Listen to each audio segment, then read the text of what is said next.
20 నిమిషాలు అంటున్నాడు. అరగంట పైన పట్టింది నాకు తెలిసి, అరగంట పైన పట్టింది. అరగంట అయితే పర్లేదు. ట్రిప్ కి ఒక 4-5 కార్లు చెక్ చేస్తాడన్న. అంటే ఇద్దరు గార్డ్స్ ఉంటారు. సప్ లాగిచ్చారంటే అయిపోద్ది. లేదు మన టైం ఏదన్నా లేట్ అయితే చెప్పలేము. కానీ అలా బాగానే ఉన్నాయి కార్లు. పెట్టను, ఇప్పుడు పెట్టను, రేపు పెడతా.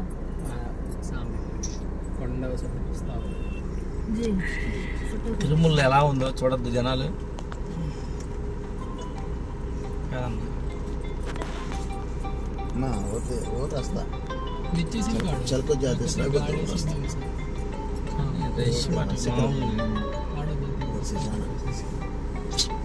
గబా లాగిస్తే అబ్బా అది వెళ్ళిపోయి చూడండి, అట్లా వెళ్ళిపోవాలి.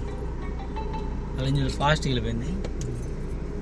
పక్కన వస్తాడుగా. అబ్బా అసలు అది తీయలేము, తీసామంటే పొడుస్తారు.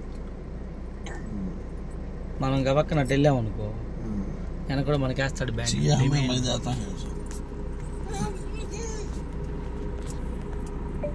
ఎందుకు ఈ లైన్ 2-3 ట్రిప్పుల్లో నాకు తెలిసి 4 ట్రిప్పులు అన్నా కరెక్ట్గా సప్ లాగేస్తే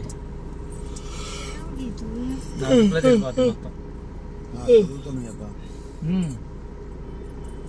అదే ఉంది, 4 ట్రిప్పులు లాగిస్తారు అంతే.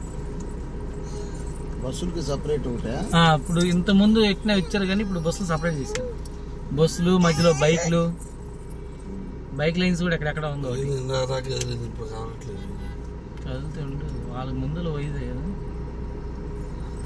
వాళ్ళు పోతే ఈ కదులుతాయి, లేకపోతే కష్టం. అయ్యా ముందు పోతే ఏం చేస్తాం.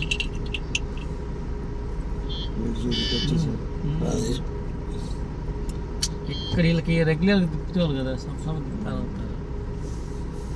ఆ సబ్సబ్ తిప్పినప్పుడు చోట పడింది.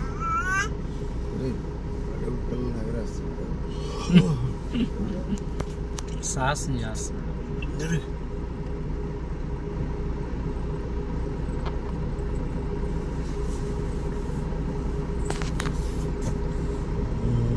బానియండి అయ్యా, లైన్ బానియండి అయ్యా. ఓకే, కారు గ్యాప్ ఉండాలని ఏమన్నా కారు గ్యాప్ ఉండాలని కొలుస్తున్నాడు.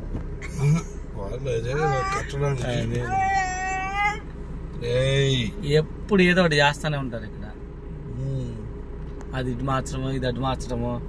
దీంట్లో ఈ కొండల్లో అబ్బాచారి కోన అని ఒక ఏరియా ఉంది. నడిచి వస్తారు అటు నుంచి, అబ్బాచారి కోనలో నుంచి. ఉంటాయి 7 దారులు ఉన్నాయంట పైకి రావడానికి. కానీ రెగ్యులర్ నుంచి నడవడం కేసు కదా మామూలుగా. అది అంటే అందరు నుంచి నడిచి వెళ్తారు. ఉన్నాయి అన్ని వాళ్ళు, అంటే చెక్ పోస్టులు ఉంటాయి అన్ని చోట్ల, అన్ని రోడ్లలో. చెక్ చేయకుండా ఏం పంపించరు. తప్పిపోతారు కర్ణాటక బ్యాచ్.